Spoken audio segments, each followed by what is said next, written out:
E é muito interessante, entrando aqui no nosso assunto,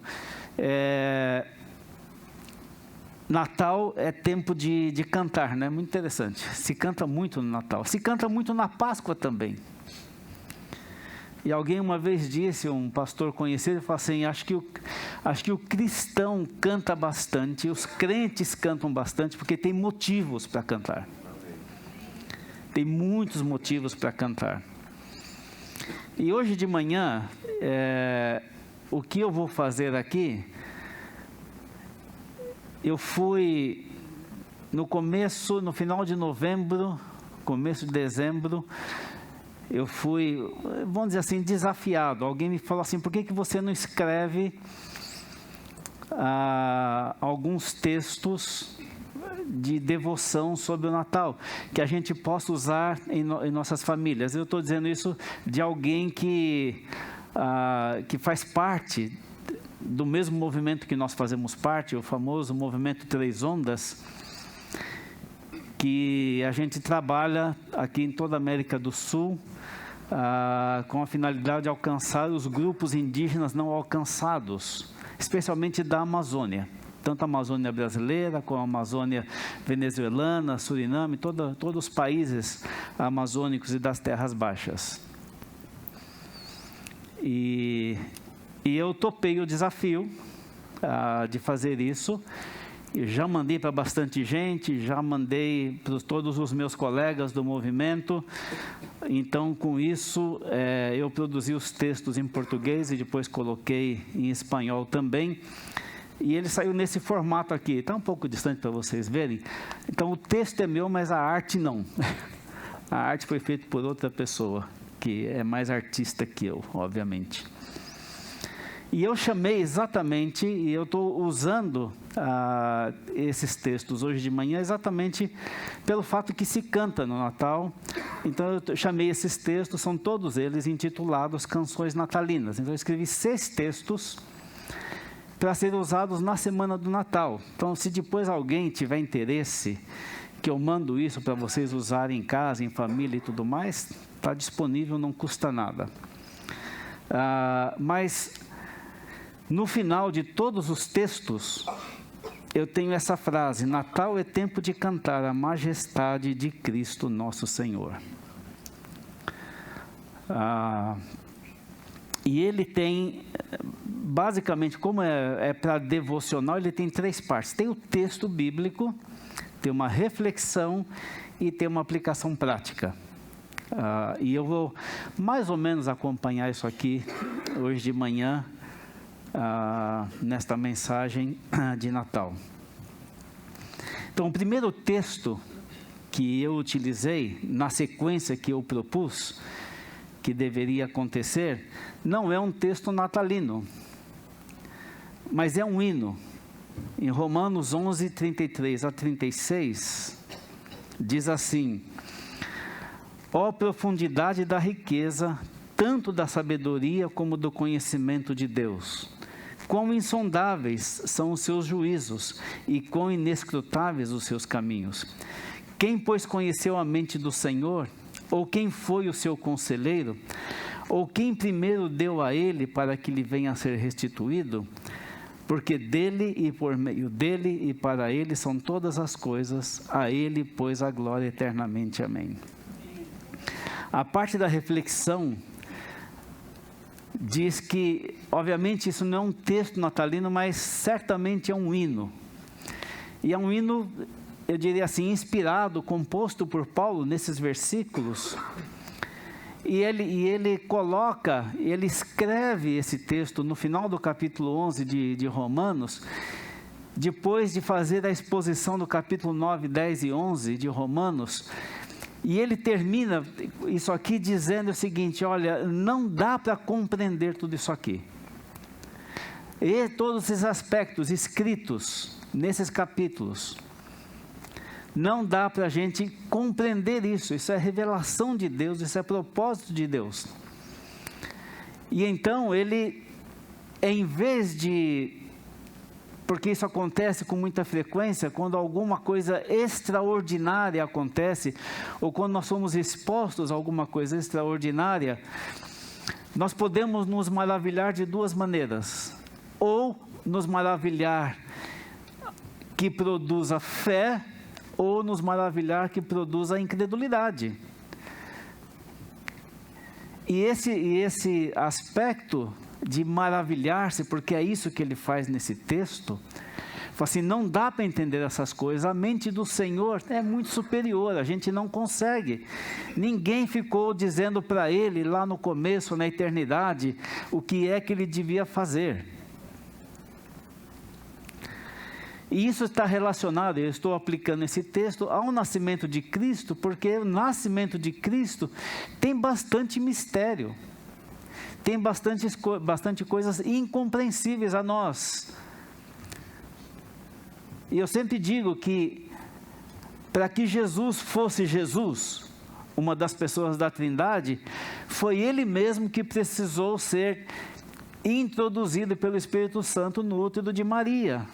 Agora, alguém consegue explicar isso? Eu não vou me arriscar. É mistério. Como é que ele podia ser colocado ali e não absorver a natureza pecaminosa de Maria?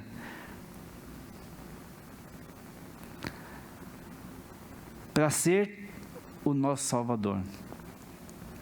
Agora, é muito interessante que, nesse sentido, as poesias, e o que nós temos aqui não deixa de ser uma poesia, um cântico nesse texto, que muitas vezes as poesias conseguem exprimir de maneira bonita, bela, como essas músicas que nós estamos ouvindo aqui hoje de manhã, e que nós já cantamos também, expressam coisas que às vezes em simples palavras a gente não consegue exprimir.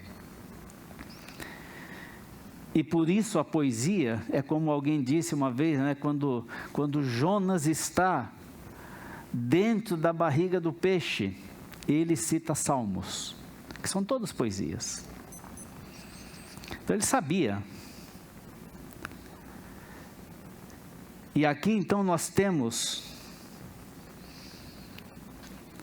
Paulo trazendo esse cântico, esse hino, para dizer assim, isso é muito maravilhoso, difícil de entender, mas em vez de incredulidade, ele faz um hino de louvor e adoração, de glorificação a Deus. E o nascimento de Cristo é misterioso, e por isso nós devemos cantar. E esse cantar essa fé, como nós estamos fazendo hoje de manhã, deve produzir em nós uma fé muito mais forte. A aplicação prática desse texto é que nós devemos sempre nos maravilhar com a revelação de Deus em Cristo, que nos levará a uma fé forte e profunda, mas não devemos nunca nos maravilhar no sentido de nos tornar incrédulos, porque isso também acontece com coisas maravilhosas. E se alguém depois vai aplicar isso na sua família, dedique um tempo com sua família para ler ou cantar as canções de Natal com um coração maravilhado diante desta grande revelação de Deus a nós. Ore em família, glorificando a Deus por tão grande presente dado a nós. A próxima é uma canção natalina, propriamente dita, Lucas 2,14. Glória a Deus nas maiores alturas e paz na terra entre os homens a quem Ele quer bem. Isso foi cantado por anjos. Então, uma das canções natalinas cantadas no primeiro Natal foram cantadas por anjos. E cantadas nesse contexto. E algumas das músicas já cantadas aqui falaram um pouco a respeito disso. Os pastores estavam no campo à noite, guardando seus rebanhos. E então aparece um anjo. E o anjo, o texto diz que o anjo desce até onde eles estão. Então esse anjo não ficou no ar, ele desceu onde eles estavam, eles se assustaram. E ele disse, não, eu vim trazer boas notícias para vocês. Eu tenho boas novas para vocês. E é muito interessante que então o anjo não somente dá a notícia de que Jesus já tinha nascido, como deu o endereço onde é que ele estava. Ele está em Belém. Vocês podem ir lá. E isso de fato aconteceu. Tão logo terminou isso, eles saíram e foram lá. Certamente alguém ficou de plantão, né, para cuidar das ovelhas. Mas eles foram checar. Então, quando o anjo dá o endereço de onde é que esse bebê está, é para dizer, vocês podem checar a veracidade desse fato. E então, quando o anjo termina de dar a notícia, aparece um enorme coral. Né? A palavra usada no texto é uma milícia celestial, cantando esse texto que nós lemos aqui: glória a Deus nas maiores alturas e paz na terra entre os homens a quem Ele quer bem. Essa foi a música a letra da música que eles cantaram. E tão logo eles terminaram de cantar, todo mundo desapareceu, né? Tchum, como se fosse um passe de mágica, apagou a luz. Mas o fato é que essa aparição e esse fato, esse acontecimento, essa notícia, de novo, produziu no coração dos pastores fé. Tamanha fé que eles não ficaram ali pensando assim, será que é verdade mesmo? Eles foram para Belém. Eles estavam nos arredores de Belém. E eles foram para Belém e foram achar lá onde estava Jesus, na manjedoura, num estábulo, e chegaram ali e verificaram que a notícia era verdadeira. Agora eu fico pensando muitas vezes, por que os pastores? Veja, na época de Jesus, pastores eram considerados pessoas ignorantes e uma profissão desprezível. Na parábola das ovelhas, que Jesus conta mais tarde também no livro de Lucas, ele fala para a sua audiência, né, suponha que um de vocês tenha 100 ovelhas. Essa introdução àquela parábola já era ofensiva aos seus ouvintes, porque eles iam dizer assim: você acha que por acaso nós vamos ser pastores de ovelhas? Mas exatamente a eles é que veio essa revelação. E produziu a fé necessária para que eles fossem lá verificar a veracidade desses fatos. Mas é muito interessante que foi para eles que isso aconteceu.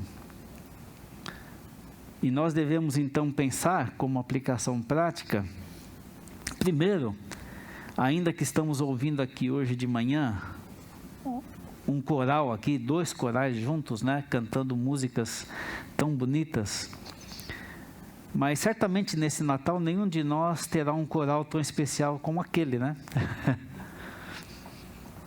Se esse aqui fosse um coral de anjos, ia desaparecer logo depois da cantata, né?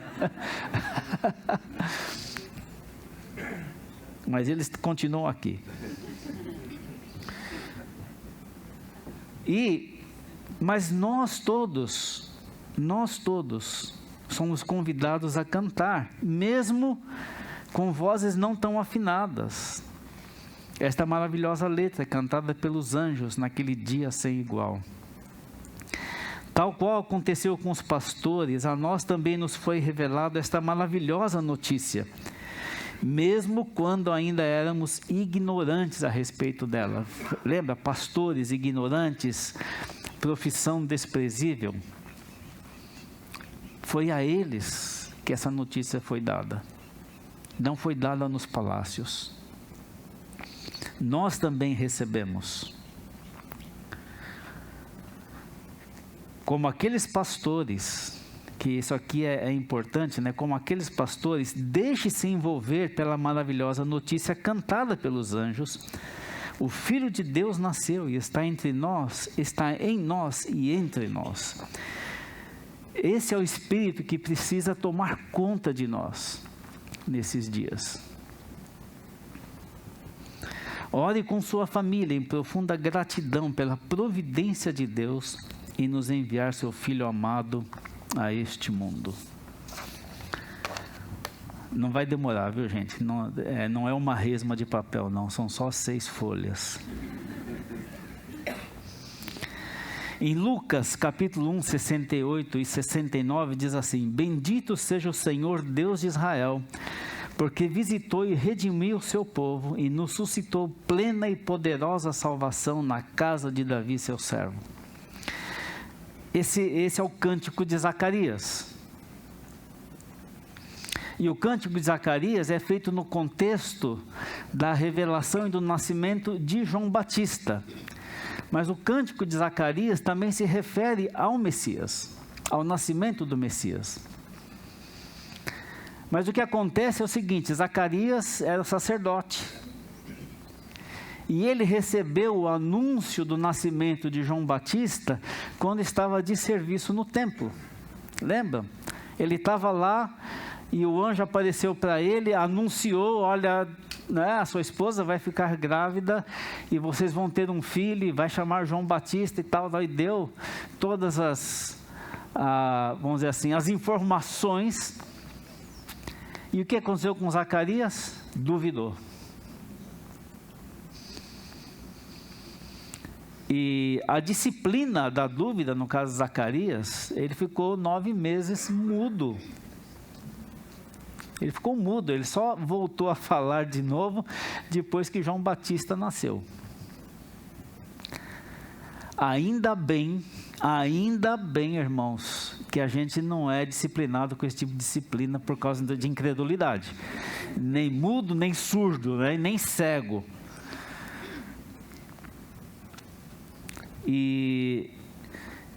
Então, depois do nascimento de João Batista, Zacarias recupera a voz e ele canta esse cântico. E eu escrevi somente parte dele, mas o texto todo vai do 67 ao 79 do capítulo 1 de Lucas.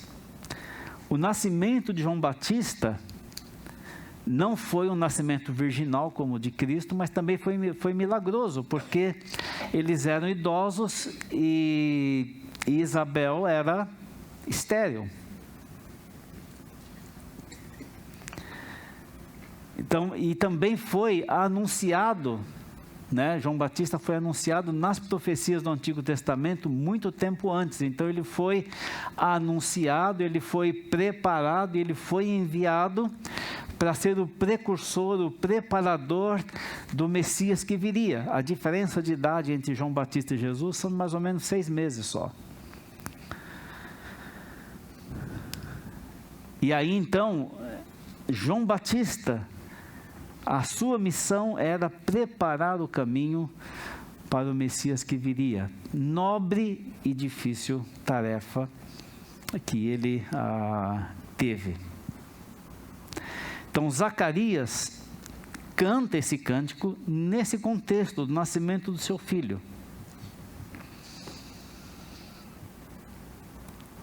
E traz realmente muitas informações, e a minha proposta aqui, para quem vai fazer esses devocionais depois, é ler todo o texto a respeito.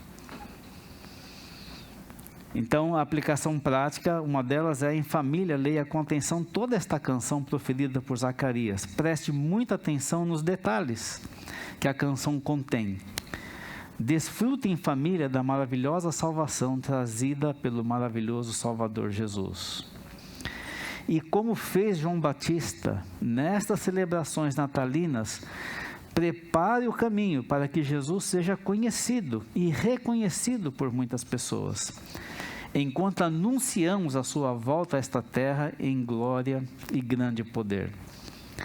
Louve e glorifique a Deus por tão grande salvação, anunciada e concretizada em nossa história.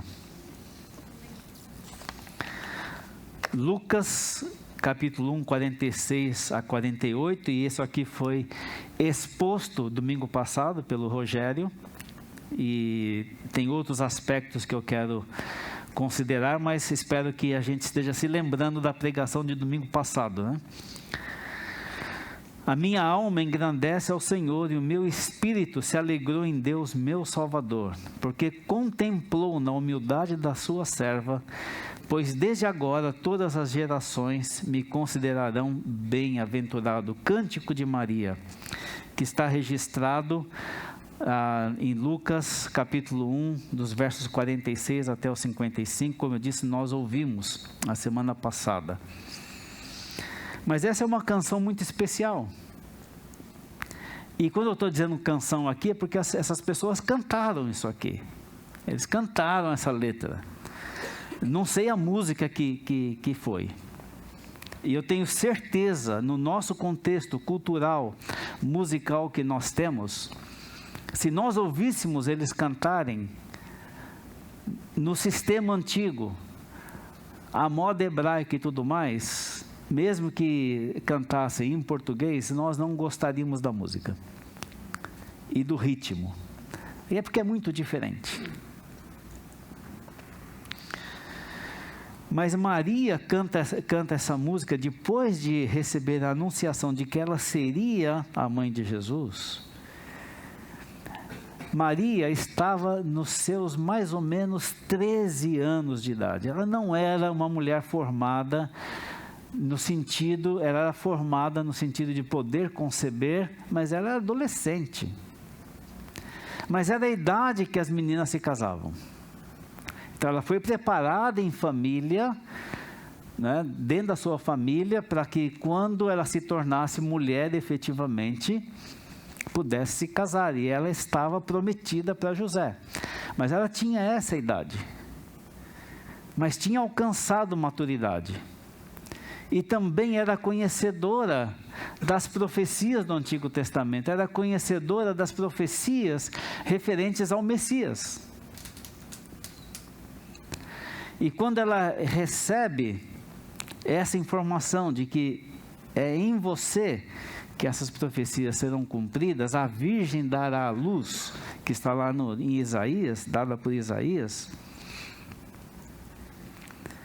mesmo sem entender como isto se daria, e certamente sem entender o que tudo isso significava, ela disse as seguintes palavras a Gabriel em Lucas 1,38: aqui está a serva do Senhor, que se cumpre em mim conforme a tua palavra. Então essa é uma garota de 13 anos, recebendo uma notícia e uma tarefa que ninguém mais teve dentro da humanidade, e mesmo na sua juventude, a resposta que ela deu ao anjo é: está aqui a serva do Senhor, pode fazer na minha vida ou através da minha vida tudo aquilo que o Senhor quiser. É isso que ela disse. Eu acho impressionante, né? Porque às vezes a nossa maturidade cristã demora bastante para a gente dizer isso para Deus. E talvez tenha muita gente que esteja aqui hoje de manhã que nunca disse isso para Deus na sua vida. Está aqui a minha vida, pode fazer o que quiser. Mas essa canção, como nós ouvimos a semana passada, também mostra o coração de Maria cheio de fé e gratidão por ter sido a escolhida por Deus para trazer ao mundo o Salvador. Lembrem-se que ela ainda não era efetivamente casada, no sentido de estar vivendo com seu futuro marido, a quem ela estava prometida para se casar no tempo aprazado pelas famílias. Era esse casamento combinado desde a infância. Mesmo sob o risco de ser mal vista ou ser acusada de adultério e coisas desse tipo, ela se dispôs sem nenhuma reserva para cumprir o que era pedido dela, porque imagine, ela engravidou antes de se casar efetivamente. E naquela cultura, a punição era apedrejamento. Então isso é tão maravilhoso, né? Essa coisa dessa gravidez como aconteceu, que de novo pode causar incredulidade. Então tem muita gente dizendo, não, Maria ou foi estuprada, ou teve um caso com um soldado romano, ou, tem histórias não faltam para colocar dúvidas a respeito desse milagre que aconteceu na vida dela. Em termos de aplicação, a sugestão é: em família, leia esta canção, lembrando-se que Maria ficou mais preocupada em obedecer a Deus do que em proteger a sua própria reputação. Ela simplesmente se entregou, e nós devemos fazer o mesmo. Olhem, agradecendo a Deus pela instrumentalidade de Maria, e ao mesmo tempo, em família, se entreguem para cumprir todos os propósitos que Deus tem para cada um de nós. Não busquemos o que é vantajoso para nós aqui nesta terra, mas sim busquemos obedecer a Deus, como fizeram Maria e seu esposo José.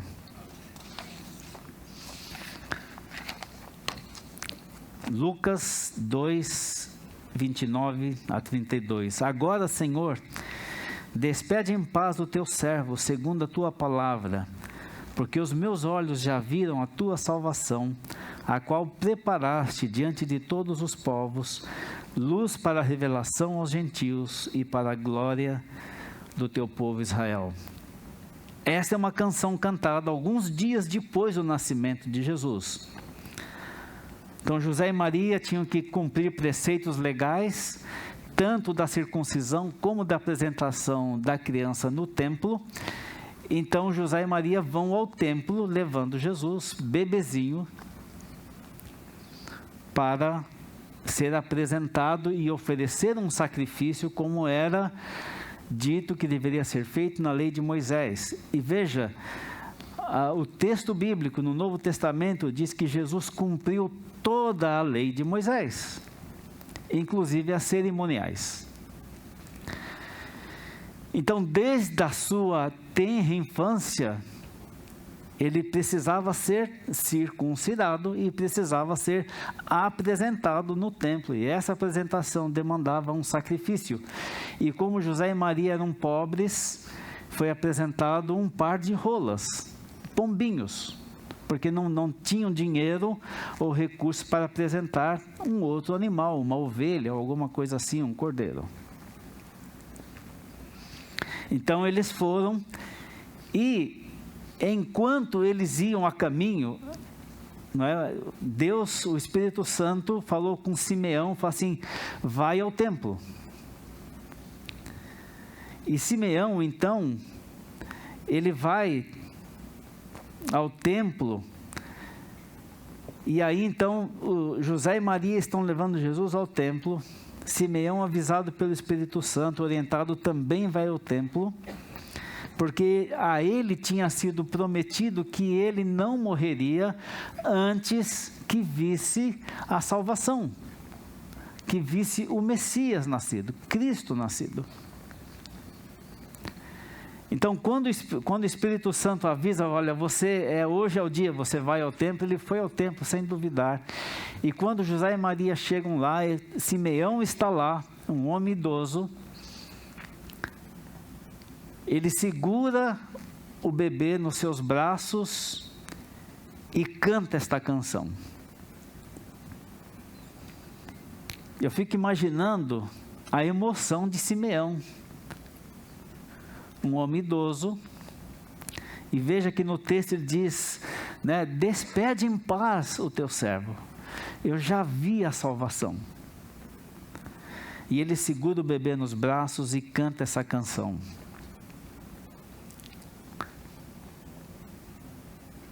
E ele sabia, é muito interessante isso, ele sabia que depois de ter feito isso, de ter tido esse privilégio de segurar nos braços o Redentor da humanidade, porque ele diz: luz para a revelação aos gentios e para a glória de teu povo Israel. Ele está falando de toda a humanidade. Ele sabia, agora ele já pode morrer em paz. E ele toma Jesus nos braços, um ato tão comum, pegar um bebê nos braços, mas também tão santo, que ele cantou essas lindas e importantes palavras. A aplicação prática, devemos sempre nos lembrar que nós temos, porque Simeão tinha uma promessa específica para ele, de que ele veria a Cristo. Então nós devemos sempre nos lembrar que nós temos nas Escrituras uma promessa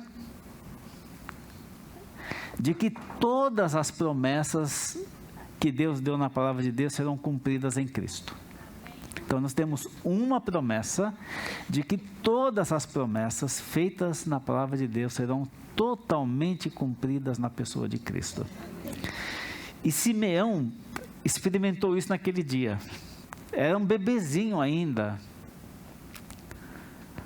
mas se cumpriu na vida dele essa promessa, na pessoa de Cristo, ainda bebê, quando ele segurou nos braços e disse essas palavras, cantou essas palavras. E todas as promessas, então, que vão se cumprir em Cristo, as que já se cumpriram e as que não se cumpriram ainda, devemos sempre nos lembrar, olhando para esse exemplo de Simeão, que nenhuma promessa feita por Deus jamais falhará. Jamais falhará. Não estamos falando de promessas que às vezes a gente acha que Deus fez para nós. Estou falando das promessas feitas nas Escrituras. E às vezes isso tende a ser um pouco diferente. Em família e com grande alegria, relembrem algumas das muitas promessas dadas por Deus na sua palavra, especialmente a da vida eterna. Orem dando graças a Deus, porque todas se cumprirão, ou aqui ou na eternidade, e que nós não precisamos de mais nada nesta vida aqui. E finalmente, um outro texto que não é nem canção e nem é natalino, mas que eu quero aplicar nesse contexto que nós estamos considerando nessas reflexões de canções natalinas. Hebreus capítulo 1, versículos de 1 a 4. Havendo Deus outrora falado muitas vezes e de muitas maneiras aos pais pelos profetas, nestes últimos dias nos falou pelo Filho, a quem constituiu o herdeiro de todas as coisas, pelo qual também fez o universo. E aí ele vai começar a descrever quem é Jesus. Ele é o resplendor da glória e a expressão exata do seu ser, sustentando todas as coisas pela palavra do seu poder. Depois de ter feito a purificação dos pecados, assentou-se à direita da majestade nas alturas, tendo se tornado tão superior aos anjos, quanto herdou mais excelente nome do que eles. E eu coloquei aqui na minha reflexão de que isso aqui não é um hino, mas poderia ser. Não é natalino. Mas o que o escritor expressa nesse texto é um texto que nós cantamos. Alguém já colocou música nele. Acredito que não tenha sido só uma única música. Não é escrito como Romanos 11, 33 a 36, que lá sim é um hino, mas poderia ser e pode ser cantado. Mas é um texto a respeito de Cristo, é um texto exuberante a respeito de quem é Jesus Cristo, a sua natureza e os seus ofícios. Então o escritor traz, ele começa o livro de Hebreus, lembra, nós não sabemos quem escreveu Hebreus, e quando ele introduz a sua carta aos Hebreus aqui, ele não faz nenhuma auto-apresentação, ele vai direto e faz essa apresentação a respeito de quem é Jesus. Mas a razão de trazer esse texto, nesse contexto de Natal que nós estamos, é que, e já foi cantado aqui nas letras, se vocês prestarem atenção nas letras, a questão não são as luzes, não são os presentes, não são as árvores. nem a comida que a gente costuma comer exageradamente nessa época. Porque nós temos a tendência, assim como tem muita gente que acha que na Páscoa, todo ano Jesus morre na Páscoa, né? Nós temos a tendência de olhar para o Natal e achar que todo ano Jesus nasce de novo. Aliás, é uma tradição que eu descobri morando em Moçambique. O dia que eles fazem vigília nas igrejas, não é no Ano Novo, é no Natal. E sabe por que eles fazem a vigília de 24 para 25 de dezembro nas igrejas? E eu fui uma vez numa dessas e projetei o filme Jesus, me pediram, então projetei o filme Jesus e tudo mais. Eles fazem a vigília de 24 para 25 de dezembro para esperar o menino Jesus. Então, para eles, Jesus também vem todo ano. E a forma como as coisas são feitas, inclusive no nosso ambiente cristão, presépio e tudo mais, dá essa ideia sempre de um Jesus, como eu coloquei aqui, nos faz lembrar sempre de um bebezinho bonitinho, que é uma gracinha, sempre nos braços de Maria. Imagens que são utilizadas em nossos presépios natalinos. Ninguém faz presépio com Jesus adulto, já viu isso? Já viu algum presépio com Jesus adulto? Não tem.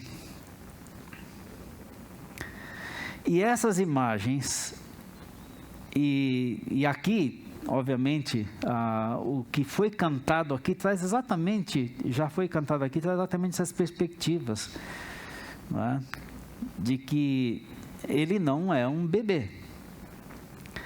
Mas aí, a forma, às vezes, como celebramos, e eu digo assim, que tem essa característica de romantizar um pouquinho o Natal, porque, veja, não tem nada romântico, né? Não existe nada romântico em colocar um bebê recém-nascido num coxo, aonde, né? Alguém tem uma musiquinha de Natal de criança, assim, né? Tem um coxo, que devia ter comida lá para as ovelhas, cabritos e tudo mais. E aí, quando a ovelha ou o cabrito chega no coxo para comer comida, que tem até um bebê deitado lá, né? Nada, isso não é romântico, não é efetivamente. E a razão de trazer esse texto de Hebreus é para que ele nos ajude a agir em nossas emoções, para a gente não entrar nessa emoção do bebezinho, do romantismo, ou da comida, ou das luzes, ou dos presentes e tudo mais, e esquecer quem de fato ele é.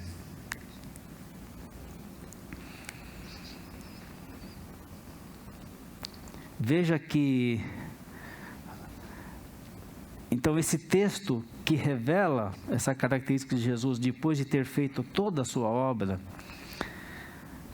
não somente traz uma característica muito diferente do que nós estamos acostumados a celebrar e a pensar nessa época, e que na eternidade nós saberemos melhor e efetivamente realmente quem é Jesus. Então, a aplicação prática é, ao celebrar essa semana natalina junto com a sua família, congregações e amigos, como nós estamos aqui, desfrute principalmente das verdades da palavra de Deus e não se deixem levar pelas luzes, festas, presentes, comida e outras coisas parecidas, que tendem a distrair as nossas mentes, nos levando a esquecer o que realmente importa, que é nunca esquecer quem realmente Jesus é. Devemos sempre nos lembrar que a encarnação do Filho de Deus em seu nascimento é algo permanente desde então. Quer dizer, Jesus não voltou para o céu e virou um espírito. Está lá em carne e osso. Como apareceu depois da sua ressurreição. Assim, ele deixou sua constituição espiritual para assumir para sempre a forma humana. Isto é que é amor verdadeiro.